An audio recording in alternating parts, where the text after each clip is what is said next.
ભાવનગર શહેરના સરદારનગર, ભરતનગર, વિદ્યાનગર અને સિંધુનગર વિસ્તારમાં મોડી રાત્રિના સમયે ગેસની દુર્ગંધ આવતા લોકોમાં ભય ફેલાયો હતો અને લોકો બહાર નીકળી ગયા હતા. શહેરના મધરાત્રિએ અડધું ભાવનગર ઊંઘમાંથી જાગ્યું. સરદારનગર, ભરતનગર, સિંધુનગર, વિદ્યાનગર સહિતના વિસ્તારમાં ગેસની દુર્ગંધ આવતા લોકોમાં ભય ફેલાયો હતો.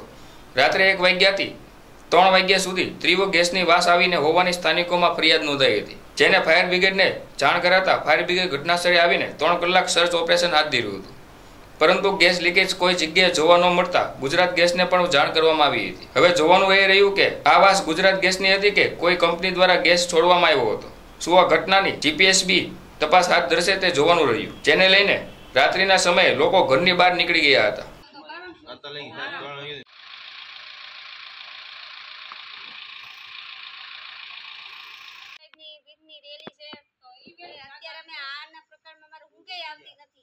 સમાચાર સાંભળી તો અને એક એરિયામાં હોય તો ઠીક છે, આ તો 3-4 એરિયામાં છે આવું બનાવ. મારું નામ નીરુબેન નારાયણભાઈ રાઠોડ. હું ભાવનગરની સેવાદળ પ્રમુખ છું. હું અહીંયા વિદ્યાનગરમાં રહું છું અને અમે અત્યારે 1 વાગ્યાના આ ઘટના એવી બની છે કે વાસ બહુ ખરાબ આવે છે ગેસની. જે કે બધાએ ઉતા હતા ત્યાંથી ઊભા થઈ ગયા અને હું પણ અહીંયા આવી, મેં પણ ચેક કર્યું તો મને એ પણ બહુ મહેસૂસ થયું કે બહુ વાસ ખરાબ આવે છે. અને પછી અમે અહીંયા આવ્યા, જોકે 1 વાગ્યાના અહીંયા સીવી તો 3-3:30 થવા આવ્યા છે. બીજું કે ભાંગલી ગેટ, કુંભારવાડા, ભરતનગર બધી જગ્યાએ આ વાસ ફેલાણી છે. મને જાણ લગભગ 1:30 વાગે થઈ.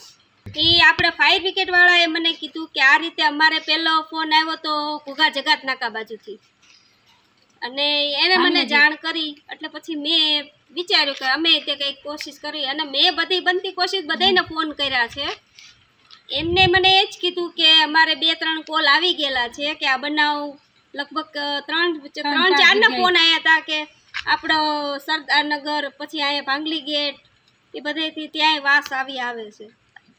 હવે બધા નાના બાળકો સૂતા હોય, આ ઉંમર લાયકના હોય, બીજું એ કે એને શ્વાસની તકલીફ હાલતી હોય, અમુક માણસો સુઈ નથી શકતા, અડધા માણસો તો પરાણે સૂતા છે, ઊંઘમાંથી જાગી જાય છે, કારણ કે પવન જેમ આવે એમ વાસનો બહુ ફેલાય છે.